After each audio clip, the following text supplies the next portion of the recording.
Bonjour, je suis Joachim Tremosa du BRGM et je vais vous présenter les résultats de notre action en fluide intitulée Cerise que nous avons réalisée dans le cadre du projet Convergence.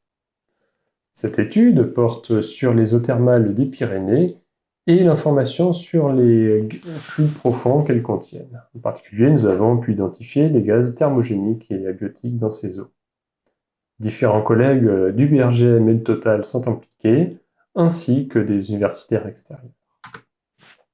La problématique que l'on se pose est de savoir comment la chimie des aquifères peut nous apprendre quelque chose du fonctionnement de nos systèmes pétroliers, que ce soit au travers des éléments chimiques, du gaz ou des composés organiques. Par ailleurs, des indices géologiques et hydrogéochimiques suggèrent que des fluides provenant du manteau pourraient contribuer à la géochimie de ces aquifères et aux interactions gaz-roche. La question que l'on peut se poser également, c'est de savoir quels peuvent être les indices dans les sources thermominérales démontrant ces remontées mantéliques. Cette étude a été mise en œuvre dans le nord-ouest des Pyrénées et le sud du bassin d'Aquitaine. 22 eaux thermales et minérales ont été prélevées lors de 3 campagnes d'échantillonnage. Ces eaux ont été sélectionnées le long d'accidents géologiques profonds, en particulier le chevauchement frontal nord-pyrénéen, que l'on retrouve ici sur la carte, ou ici sur la coupe, mais aussi à l'exutoire du premier bassin d'Avant-Pays, du bassin d'Aquitaine, donc au niveau de l'aride de Dignon, par ici sur la carte. Donc, le long de ces accidents géologiques, on peut s'attendre à avoir des remontées de fluides profonds, voire de gaz mantélique. Pour compléter ces informations sur les eaux thermales, des échantillons de gaz provenant de réservoirs gaziers et pétroliers du sud du bassin d'Aquitaine ont également été utilisés, qui provenaient de la base de données Total. De nombreux outils chimiques, isotopiques et de datation ont été mis en œuvre pour caractériser ces eaux et ces gaz. Ici, vous en avez la liste des différentes analyses réalisées. Ici, à droite, vous avez un dégazeur qui est branché à la sortie d'un forage ou avant contact avec l'atmosphère. Donc l'eau circule dans ce dégazeur et les petites bulles de gaz s'accumulent au fur et à mesure dans ce dégazeur, donc basé sur le dégazage naturel de la solution. En quelques dizaines de minutes, une bulle de gaz suffisante se forme à la tête du dégazeur et permet donc l'échantillonnage puis l'analyse. Les eaux thermales prélevées sont d'origine météorique. Ici, le graphique représentant les isotopes stables de la molécule de l'eau montre que les eaux s'alignent le long de la droite météorique des eaux. Des datations avec différentes méthodes ont permis d'estimer des âges relatifs avec le carbone 14, donc estimer les eaux anciennes, identifier des eaux anciennes et des eaux récentes. L'activité tritium permet d'identifier les mélanges avec des eaux de surface. Ainsi, on aurait deux systèmes hydrogéologiques différents, l'un dans la zone nord-pyrénéenne où l'eau qui s'infiltre va circuler pendant 10 000 à 20 000 ans pour ressortir au niveau du chevauchement frontal nord-pyrénéen, tandis que dans le sud du bassin d'Aquitaine, nous avons un temps de résidence supérieur d'environ 40 000 ans, avec des eaux qui ressortent au niveau de la rime de Digne. La composition chimique des eaux va marquer une interaction avec les roches traversées.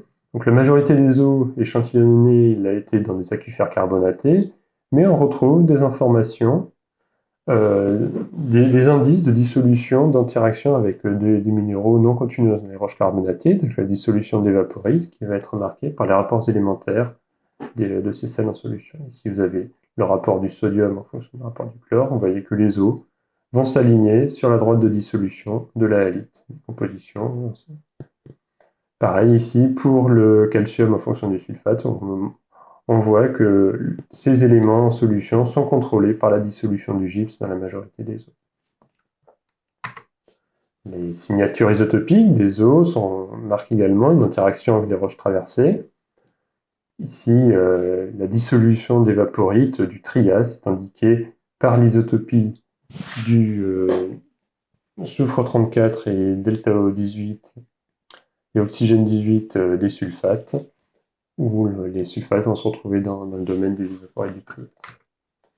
Ces informations chimiques et isotopiques suggèrent des interactions avec les évaporites situés à la base des séries du Mésozoïque. Donc l'eau qui s'infiltre va aller ruisseler dans ces évaporites de faible perméabilité et les sels contenus dans ces évaporites vont pouvoir se dissoudre dans l'eau. Des gaz libres et dissous ont été retrouvés dans les différentes eaux échantillonnées. Ces eaux thermales ne sont pas proprement dites gazeuses, mais on va retrouver des petites bulles de gaz suffisant qui indiquent soit du gaz dissous, soit même du gaz libre, basé sur la technique du dégazage. D'abord, on voit une absence d'oxygène qui atteste de l'absence de contact avec l'atmosphère, ce qui indique qu'on a des eaux profondes, et que lors de l'échantillonnage, on n'a pas contaminé nos échantillons avec de l'atmosphère. La présence d'alcanes a été relevée dans toutes les eaux, et de méthane dans toutes les eaux, et d'alcanes légers dans la majorité des eaux. Également, dans certaines eaux, on a pu détecter des gaz réduits tels que l'hydrogène et H2S. L'isotopie du méthane va permettre d'indiquer l'origine de ce méthane. Donc là, ici, vous avez un diagramme génétique représentant la signature du carbone 13 du CO2 en fonction du carbone 13 du méthane. Donc c'est un diagramme génétique basé sur un ensemble d'une collecte de données de la littérature qui permet d'identifier les différents domaines d'origine du méthane. Vous pouvez avoir du méthane microbien qui va correspondre à la dégradation de la matière organique par l'activité bactérienne, du méthane thermogénique qui va correspondre à la dégradation de la matière organique par l'élévation de la température, et un troisième type de méthane, le méthane abiotique, ici, qui est plus rare et qui n'a pas pour précurseur du carbone organique, mais du CO2. Et le CO2, combiné avec de l'hydrogène, va former ce méthane abiotique. La signature thermogénique du méthane est retrouvée sur les eaux des réservoirs, enfin les gaz des réservoirs pétroliers, et du méthane thermogénique, du méthane abiotique, est retrouvé dans les eaux, dans le gaz des eaux thermales. Avec, pour par exemple la lure de Saint-Christau, des valeurs relativement élevées de carbone 13 qui dépassent le domaine classique de ces gaz abiotiques. Ainsi, on a une signature thermogénique du méthane des réservoirs pétroliers qu'on va retrouver dans les eaux à proximité de ces réservoirs. Donc les réservoirs vont se trouver dans cette zone, et ici on va retrouver des eaux qui vont avoir la même signature que ce méthane thermogénique. Dans un autre contexte géologique, on va trouver du méthane abiotique le long du chevauchement frontal nord-pyrénéen et de l'aride de Lignon. Donc, ce qui correspondrait, on sait qu'on a des écailles de manteau sous la zone nord-pyrénéenne, et leur serpentinisation pourrait donner lieu à la formation de méthane abiotique qui remonterait le long du chevauchement frontal nord-pyrénéen ou à l'exutoire que forme l'aride de Lignon. La signature du méthane abiotique est exceptionnelle, avec, on voit ici sur le diagramme génétique deutérium du méthane en fonction du carbone 13 du méthane, des signatures très élevées pour l'urge Saint-Christau, avec une signature pouvait atteindre plus 308 pour 1000. Il s'agit de la valeur la plus élevée relevée dans la littérature. Ces signatures extrêmes suggèrent l'oxydation secondaire du méthane. À savoir que lors de sa remontée dans les eaux souterraines, le méthane va être oxydé, va s'oxyder en CO2, et le sulfate contenu dans ces eaux entraîne son oxydation. Pour confirmer l'origine abiotique, l'origine du méthane, un modèle d'oxydation a été mis en œuvre. Donc si on part d'un méthane thermogénique et qu'on procède donc à l'oxydation du méthane, la signature isotopique du deutérium va augmenter, ainsi que celle du carbone 13, mais malgré l'incertitude que l'on peut avoir sur les coefficients de fractionnement, on ne va pas retrouver les valeurs que l'on a mesurées à l'Ibre Saint-Christau.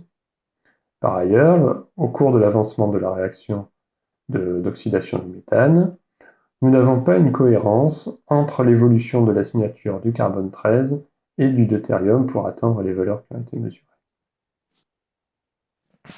A l'inverse, si on considère du méthane abiotique, son oxydation va permettre de retrouver les valeurs mesurées, les valeurs de deutérium et de carbone 13 mesurées à l'urbe Saint-Christaux. Au cours de l'avancement de la réaction, on a une cohérence dans l'évolution des signatures. Donc ceci est la preuve qu'on a bien un méthane d'origine abiotique qui a été oxydé lors de sa remontée dans les eaux profondes. On estime qu'on a environ 97% du méthane qui a été oxydé. Quelles implications pour cette découverte de gaz abiotique? Cela suggère que nous avons une serpentinisation en cours d'une écaille de périodotite du manteau. Lors de la serpentinisation de l'olivine, on va produire de l'hydrogène qui, par la réaction de Sabatier que l'on a vu précédemment, combiné avec du CO2, va former du méthane abiotique. Si on réalise un bilan de masse à l'urbe Saint-Christaux à partir du flux de méthane que l'on a dans l'eau thermale, et en considérant donc l'oxydation de ce méthane, en considérant la transformation de l'hydrogène en méthane, on peut estimer qu'on a environ 500 mètres cubes de péridotite qui sont serpentinisés par an, chaque année, et qui sont recueillis dans le système hydrothermal de l'urbe Saint-Christaux.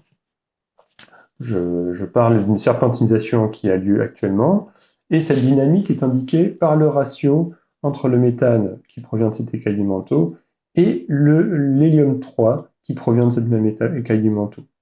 Le ratio est cohérent avec les observations de serpentinisation active de la littérature. La seconde implication de cette découverte de gaz abiotique est que l'on est en train de produire de l'hydrogène natif.